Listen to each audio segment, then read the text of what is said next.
Hello, in this video I'll show you how to customize the search results page using JetSearch and JetEngine, turning it into something structured, flexible, and actually useful. So what is a search results page? In WordPress, it's just an archive page that appears when someone searches for something. It shows a list of matching posts, products, or any other content all in one place. And structurally, it's pretty simple. A search bar, a list of results, usually pagination, and ideally filters and result counts.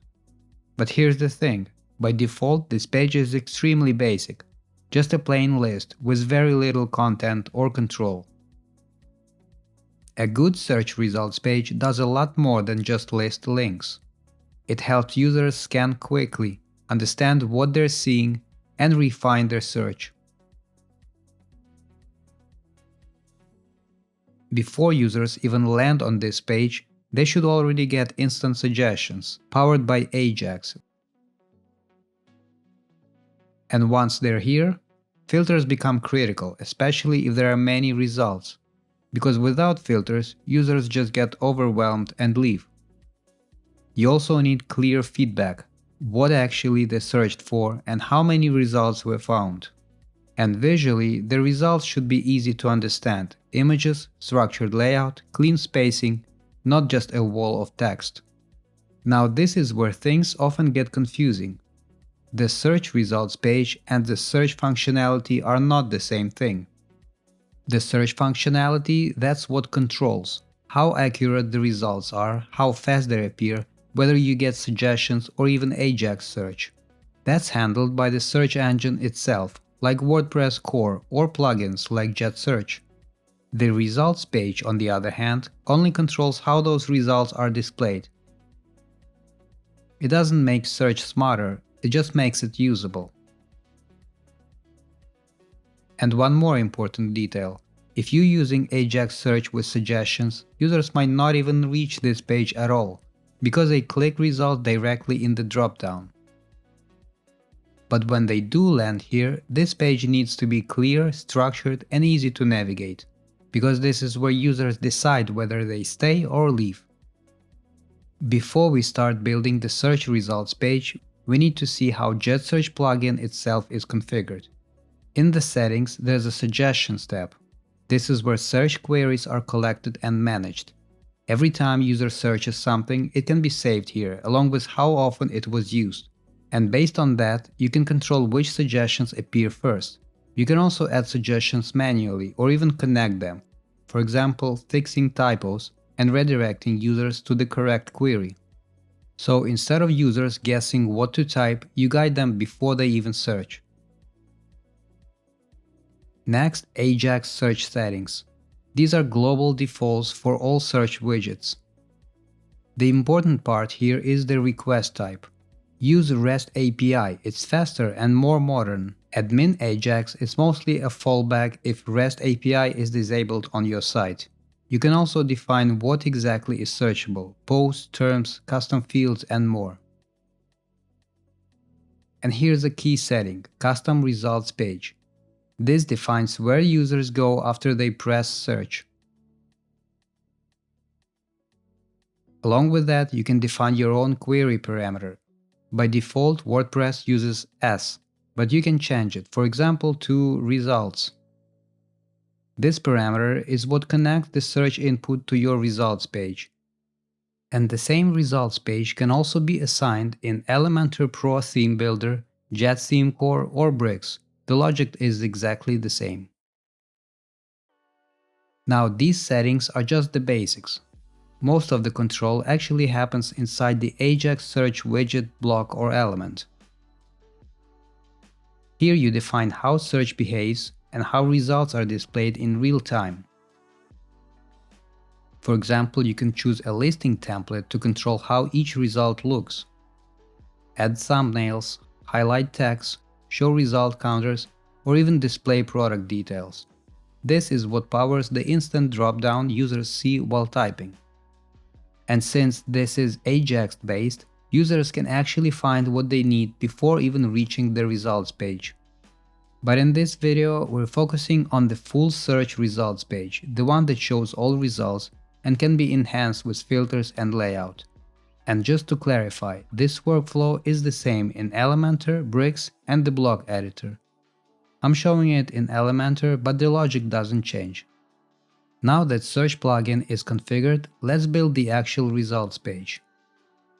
As we already mentioned, you can assign a page for search results using Theme Builder, whether it's JetThemeCore or Elementor Pro or Bricks templates.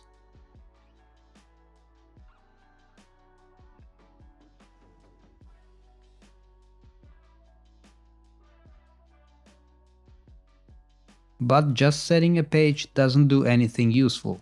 If that page just has some text or images, that's exactly what users will see, not search results. So the goal here is not to assign a page, but to actually output dynamic search results on it. The simplest way to start is to use something like Archive Posts widget in Elementor. It'll show search results, titles, images, basic meta with minimal setup.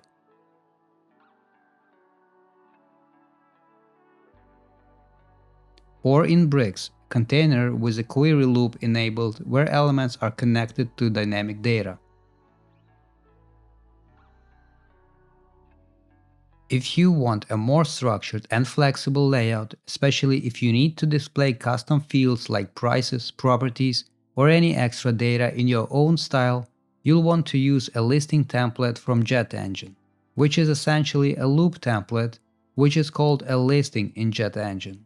The process is the same as in any listing setup. You create a listing, define its layout using dynamic widgets, and design how each result item should look. The same workflow applies in Bricks and the block editor as well. But here's the critical part. If you stop here, your listing will just show all posts, not search results. To make it actually respond to search queries, you need to create a custom query.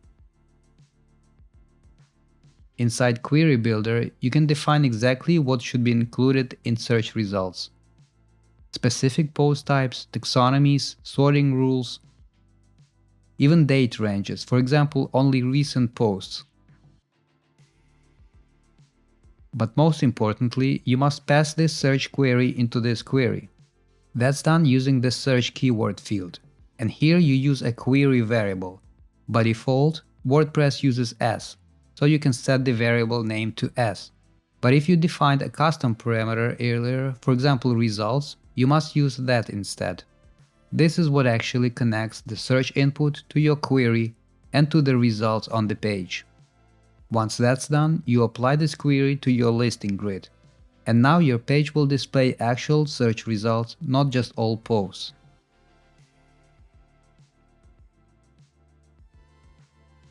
From here you can go further. For example, you can split results into sections. You can create separate queries for posts, categories, or even users and display them under different headings. For example, if this is a hotel search website, you can split the page into sections to show the actual hotels found, then show matching destinations or cities, or group hotels by type, best deals, or latest additions. You can also display how many results were found. This is done using the query results count dynamic tag. For example, you can add a heading widget with that dynamic tag, and then you can connect it to your query, the same query that defines your search results. And from here you can choose what to show, either the total number of results or how many are currently visible on the page.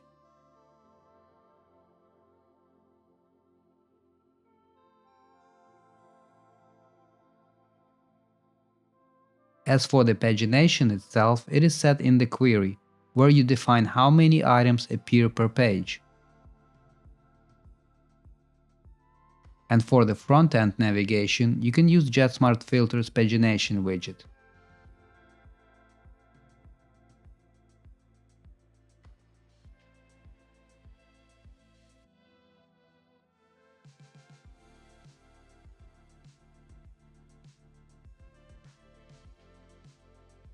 Speaking of filters, you can also add them directly to the search results page. This becomes essential when you have a large number of results. Just make sure everything is connected properly. Set the provider, whether it's JetEngine or WooCommerce, and define the correct query ID if you're using multiple listings based on different queries and want to filter specific ones.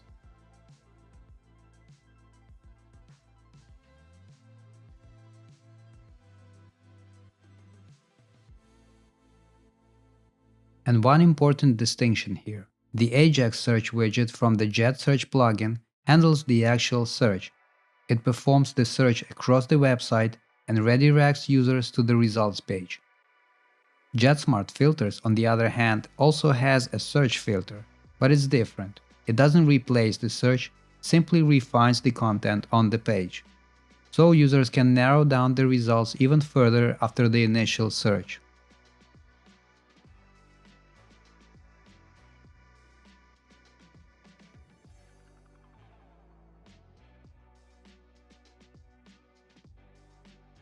And that's the core setup.